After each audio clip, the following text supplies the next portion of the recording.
Evo, dragi gledatelji, pobjednik večerašnjeg Bohurta je Marko Popović. Čestitam, Marko.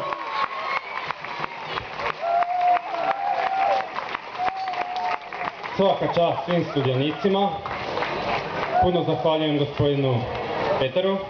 Hvala vam. I evo, dragi gledatelji, ostanite dalje uz nas. Nastavit će se turnir za ruku Kneginje Ružice. Oprostite. Vlada ima nešto za reći.